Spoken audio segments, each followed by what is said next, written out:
We are on our way to a place the Israelis call the capital of terror, Jenin. Half of all suicide bombers who have penetrated Israel have come from Jenin and its surrounding villages. To stop the deadly attacks, Israel has sealed most of the West Bank. And as we head deeper into Palestine, we are told by the Israeli soldiers that we cannot go on. This side, because there was a gunfight. I tell you, it's dangerous for you. Eventually, we break the blockade by taking a series of back roads, and a day later, we arrive in the village of Aqaba near Jenin.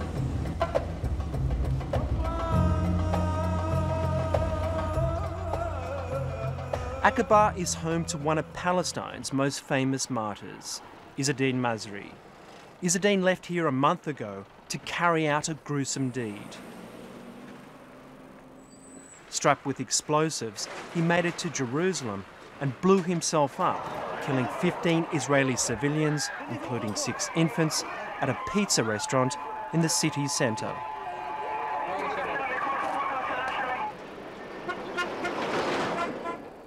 Izzedine Masri came from one of the wealthiest families in the village. His father Abu Ayyad runs a successful restaurant in Jenin. Although he approves of his son's martyrdom, both parents are still in a state of disbelief. والله مفاجأة كبيرة نعم. كانت مفاجأة كبيرة ومتصدمة علينا ولحد الآن الواحد بعد يطلعش علي كتلة الضنا أو الولد بضل غالي. نعم. احنا بنقول لاجل انه دخوله للجنه ان شاء الله الامل بالله مرتاح شوي مش مرتاح يعني انه عنه غاب عني الا احنا بنتامل ان شاء الله يكونوا مصيره الجنه الا برضه لا يزال يعني مثل صدمه علينا نزلت والله مثل الساعه نزلت من السماء علينا انا وامه طبعا اكثر ناس انا وامه قدار انا مش متوقع منه انه يصلح الموصول هذا يعني لانه بكاش يبين عليه ولا اي حرج يعني ولا اي شيء ما وعيت الا الدار فجت الصياح صاروا يصيحوا كلياتهم بالدار يعني انا هسه عيات والله بحط كل اللوم على شارون وعلى الرؤساء الكبار كلهم على عرفات كلهم اللي ما يسووا لنا حل هالمشكله هاي يعني. But Izzedine did fit the profile of a suicide bomber. He was young, 23, contained and calm right up until he pulled the trigger. And this is what worries Israel. It's the seemingly normal young men who in greater numbers than ever before are choosing this option. It's no longer just the domain of religious fanatics.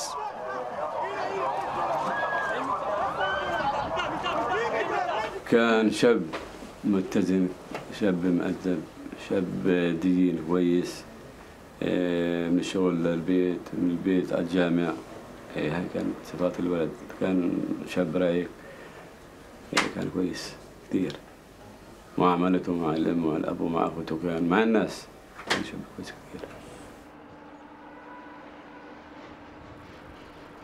While the whole village and the family bask in the glory of Izzedine's martyrdom, his mother Fatima is probably the only person in the village who does not endorse her son's attack.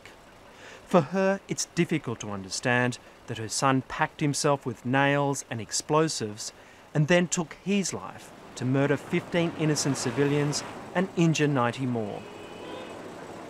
والله بحزن معاها وأواسيها يعني أنا لأني أنا قبل ما دريت إنه ابني اللي عمل العملية أنا لما أجوا أولادي قالوا لي تعالي يما في عملية الأولاد الإطفاء يعني أنا لما شفتهم يعني أنا حزنت عليهم يعني حزنت عليهم كأنهم يعني إيش اسمه لأنه قلت لك إحنا يعني الشعب ما ذنبه يعني مش ذنبه يعني لما إيش اسمه إحنا مش متوقعين إنه ابننا إحنا مدريناش الساعة 6:30 المغرب 7:30 المغرب بعد الأذان المغرب تا عرفنا يعني ما عرفنا إنه ابني يعني طبعا يوم إن عرفت إنه ابني حزنت أكثر يعني إحنا ما بنتمنى هذا للشعب بكلش بنتمناهوش يعني لا إلهم ولا إلنا يعني.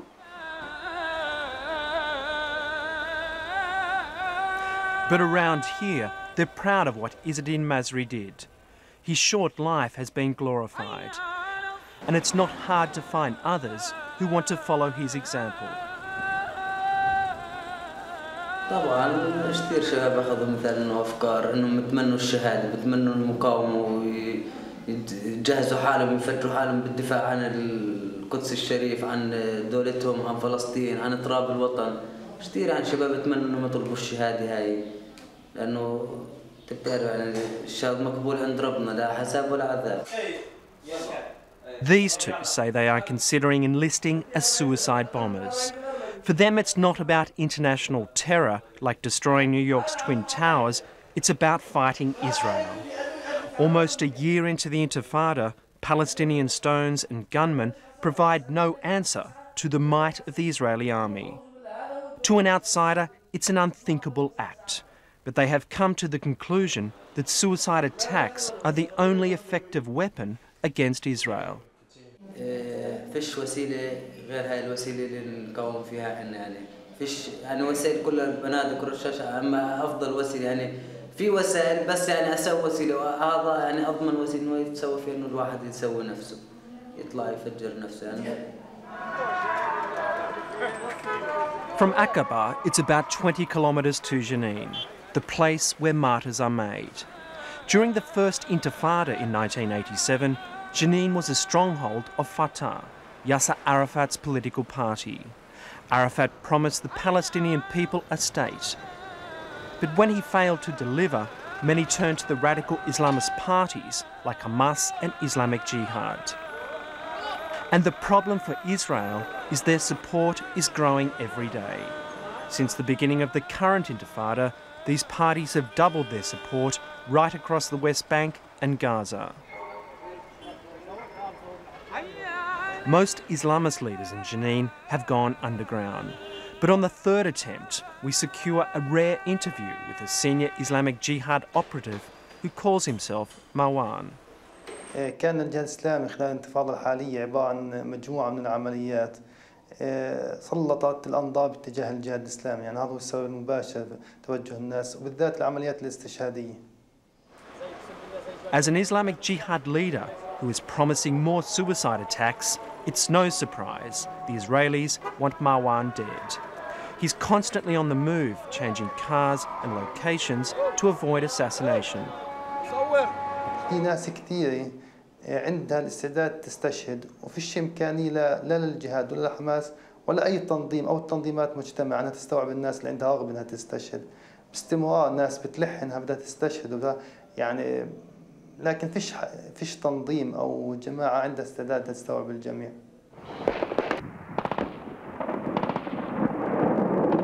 Last week, with all eyes on America, Israeli forces moved into Jenin. Israeli Prime Minister Ariel Sharon called Yasser Arafat Israel's bin Laden. Electricity, telephones and water were cut. 3 Palestinians were killed and 11 more were injured. But last night, the siege of Jenin was lifted.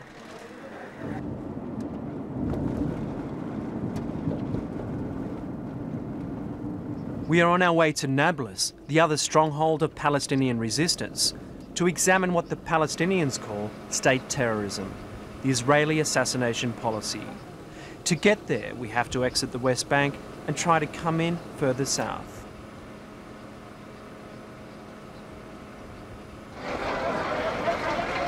The day we arrive in Nablus, there's been an assassination attempt on senior Fatah military commander Jihad Musimi. It's almost a daily occurrence here, though the attempts are not always reported in the international media.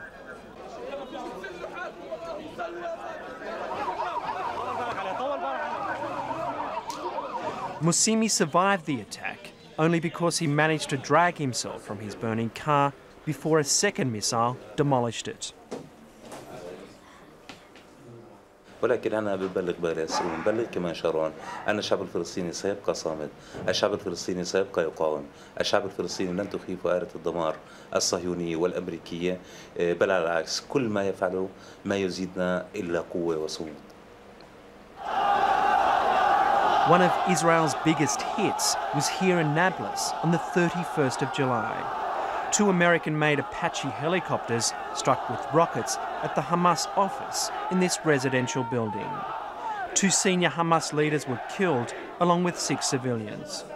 Sharon said this was a preventative strike against terror and would serve to protect his people. But just the opposite happened. This was the trigger for Hamas to send Izzedine Masri to the Jerusalem pizza parlour.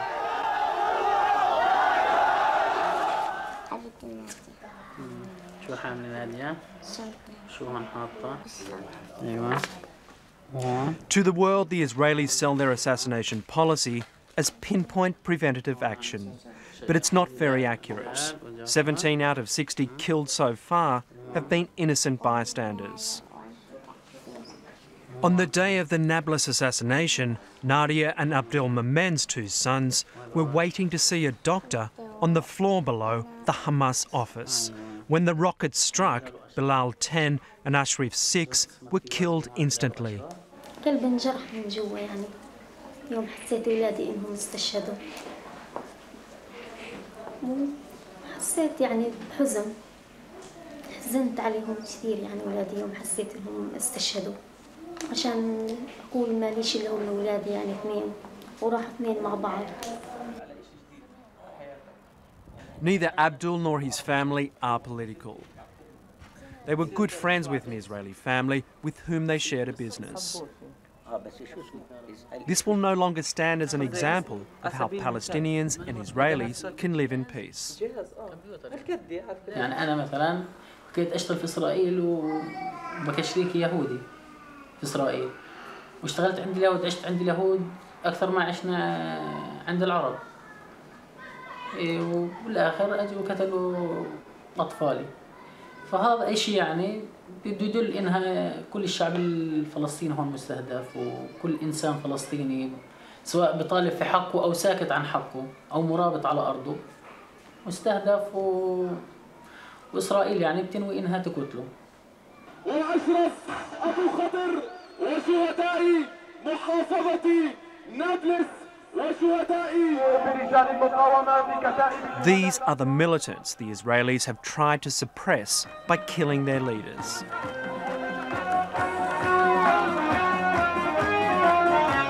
The Palestinian martyr industry has been working overtime.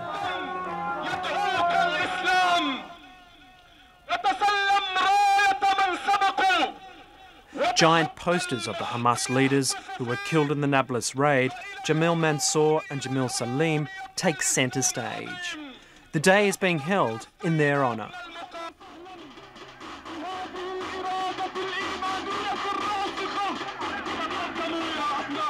Assassinating them has amounted to a call to war. Now as martyrs, they're used to whip up support for the Intifada and hatred of Israel. Hamas and Islamic Jihad proudly display their suicide bombers in waiting. The climax of the day is a pledge on the Quran.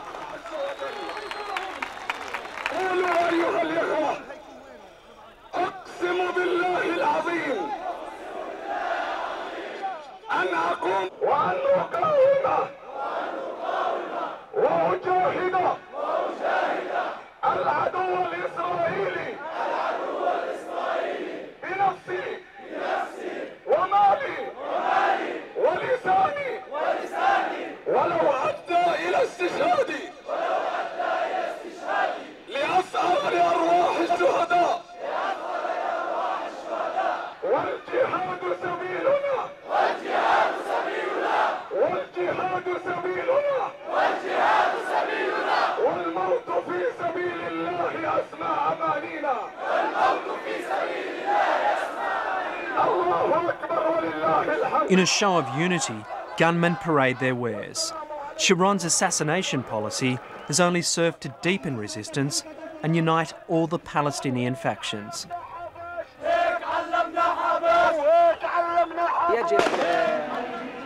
على هذا الشعب أن يواصل حتى النهاية طبعا بيعزز هاي الأمور هي الوحدة الوطنية والتلاحم زي ما أنت بتشوف الآن كتائب شهداء الأقصى فتح وكتائب عزين قسام وسرايا القدس في الجهاد الإسلامي لحمة واحدة صمموا وأكدوا وأقسموا على الثار لدماء الشهداء ومواصلة النضال حتى تحرير القدس عاصمة الدولة الفلسطينية الأبدية.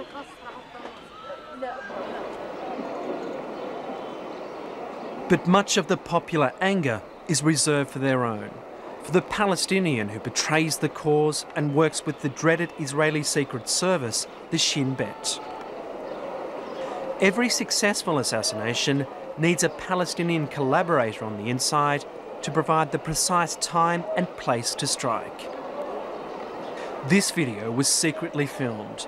It's the execution of a Hamas collaborator. The information he provided to the Shin Bet led to the death of 2 of his colleagues.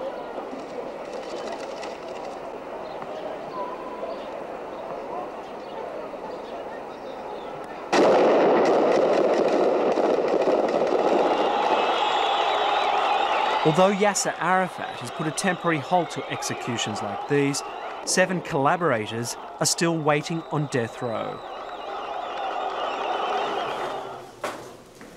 To hinder the Israeli assassination campaign, the Palestinian Authority has intensified its hunt for collaborators, recently arresting 100 in the Nablus area alone. Mahmoud, not his real name, is one of them. He was providing the Shin Bet with information on a Hamas and Fatah activist. بالفعل رحت راقبت هدول الاشخاص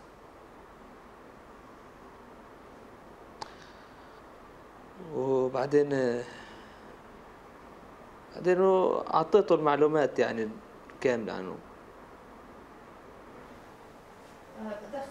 Mahmoud has been working for the Shin Bet for about 2 years. He has lived in Nablus and in Israel. In Israel, Mahmoud had an extensive criminal record for theft and drug offences. Mahmoud says the Shin Bet told him they were going to jail him for life if he did not work for them. It's likely Mahmoud will not be executed because he has cooperated fully with the Palestinian Authority. بالفعل يعني بعد ما خلصت التحقيق يعني المحقق نفسه شكرني قال لي انت هاني صح غلطت وضريت وإشي وهذا بس بنفس الوقت ساعدتنا كثير. الناس اللي كنت بدك تراقبهم انت لا سمح الله هدول كانوا بدهم يقتلوهم، انت بجوز تعرفش انهم بدهم يقتلوهم، هم كانوا بدهم يقتلوهم ولحقنا قدرنا ننقذ حياتهم قبل ما يصير فيهم اي إشي.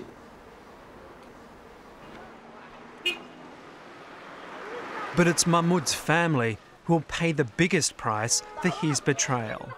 They live here on the outskirts of Nablus and they do not know the real reason for his arrest. But the family will become known as a collaborator family. They will be ostracised and cast out of the community.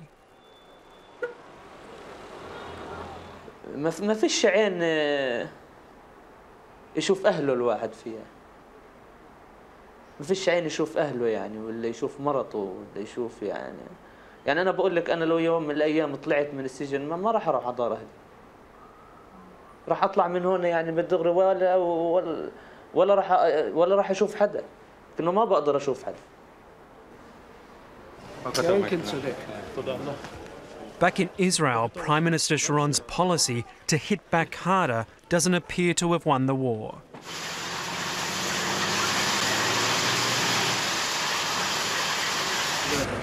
An unprecedented number of suicide bombers, 67 according to the army, have brought their deadly wares into Israel. The army says they have no choice but to act against the suicide bombers. We are not going to wait to have new victims, children, women, just people, and then to act. If the Palestinian Authority is not capable or maybe refused to arrest these people or to stop the terrorist process, we have no other choice but to act in order to protect ourselves. I would say it is a self-defensive measure that all the world, I believe, can understand. And as the Defence Force plans for a campaign until 2006, it will rely more heavily on the Shin Bet.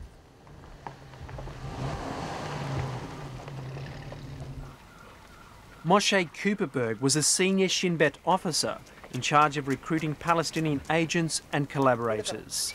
He was also an investigator and interrogator who retired from the service in April 1999. The intelligence, to my mind, is the most important thing. It's the most important thing because it feeds the military one and the political one. It gives them the information they need in order to achieve some agreements or assassinations. It's crucial. It's crucial. With no intelligence, there's nothing you can do. The Shin Bet has been conducting an unseen war in the occupied territories. These pictures offer a rare glimpse of the agents at their deadly work. They come from the Security Service's own website. Here, they are arresting suspected Palestinian militants. Agents go undercover, immersing themselves in Palestinian communities, speaking Arabic and dressing as Palestinians. They recruit and manage a huge network of Palestinian collaborators. Some group, like the Fatah, Hamas, Jihad Islami, the Popular Front, the Democratic Front, we consider them to be nests of terror. In order to prevent this terror, you have to do many things. One of the things you should do is to penetrate them, learn them, know who are their agents, where do they hide or keep the ammunition and the explosives, who is helping them, who is serving them here, what are the means and the ways of communications, who is supporting them financially. You will not know it by, dreaming at night. You should be within them, and it is better that your agent will be considered or will serve in one or more of those terror nests as an active member, and then you can act. And did you have good success at this? Personally, or as a the overall policy, Shin Bet? They have wonderful. A collaborator we spoke to claims Israel has 15,000 Palestinians working for the Shin Bet. Moshe Kuperberg says they have Palestinian spies in the senior leadership of every Palestinian faction. When you penetrate an organisation, how deep can you get? I mean, to the top. Really? You have been all the way to the top? All the way to the top. I mean, when I mean to the top, I don't mean Mr. Arafat, but definitely to the top. And have those people obviously not been revealed, or are they still working? Some of them has been revealed, and all the others are not to be discussed here. This illustration shows how the Nablus assassination of 8 happened. First, an Apache marks the spot with a laser, and the second delivers the rockets. But the crucial information, the location of the human targets, was provided by a Shin Bet operative and his collaborators on the ground. In this case, the collaborator was a Hamas activist. Kuperberg's colleague, Shimon Ramah, who was head of the Shin Bet in the West Bank until 1993, explains the deadly precision of such operations. If you want to how you call it, liquidation? No? Yeah, liquidation. If you want to liquidate somebody, you have to have an exact information about when he's leaving his place, with what car, which direction, whom will be with him, all these details. And you have to cover him very, very good, because you need to be in a certain place, in a certain time. I mean, every second counts, and every road counts, so you have to be perfect. Israel justifies its assassination policy on 2 grounds. It claims the policy minimises both Israeli and Palestinian civilian casualties and acts as the first line of defence against terrorist attacks. We also have some, proofs that we eliminated lots of terror acts by using this policy. It does not mean that terror acts will not happen again. But this is, it's fighting with a snake that everybody, you cut the head and it grows again. You cut the head and it grows again. That's it. We know that we are under the criticism of the media and the political world all over. And we still go on with it. Now, knowing that we will reconsider every time we will know that there are civilians there, because we know that the minute that we will exaggerate with these operations by killing civilians, we will, in a way, we will shorten our ability to continue with this policy. There are those within Israel who argue against the policy of assassination. Jessica Montel is Executive Director of B'Tselem, an Israeli human rights group. She argues the assassinations are nothing more than extrajudicial killings, where the defence forces act as judge, jury and executioner. There's no official statements about the person, no presentation of evidence before or afterward in any sort of, judicial process. She's also highly critical of Shin Bet's recruitment methods. Israel pressures Palestinians to collaborate, both in torture and interrogations, pressure on family members to get other family members to collaborate, refusing to give Palestinians permits to work in Israel, permits to travel abroad. I mean, any permit that you need from Israel, the General Security Service could make that conditional on you providing information to Israel. We don't know why Palestinian Rami Barhom chose to work for the Shin Bet, but he did for 28 years. He now represents 1,700 collaborators who, for their safety, have been relocated to Israel. Rami wants the Israeli government to give collaborators citizenship and compensation. מדינת ישראל מאז ומתמיד ולתמיד לא תוכל להמשיך להתקיים ללא אותם משתפי פעולה. חד משמעית. Rami and his community of collaborators live here in this Jewish settlement north of Jerusalem. They are a lost community, rejected by all. Like Rami, a few have been given new identities, but most live in fear. מצב בלתי נסבל, מכל הבחינות. יש כאלה שסובלים ממצב מבחינה מסוימת, אחד, אבל לגבי אותם המשת"פים, המצב שלהם הוא גרוע מכל הבחינות. מה אתה מתכוון? במה זה בא לידי ביטוי? כלכלית, ביטחונית, חברתית, משפחתית וכדומה. כשאני אומר בכללית, אז זה אומר הכל. מצב על הפנים. Many of the collaborators have been forced back into Palestinian areas to work for the Shin Bet again. They are marked men as Palestine is conducting an assassination program of its own. That these were covert operations for the Palestinian intelligence, because these people were very dangerous and they were leading their operations of spying and passing the information from the areas under the protection of the Israeli army. So there had to be some covert operations to liquidate these people because of their dangerous and criminal participation in the killing of Palestinians.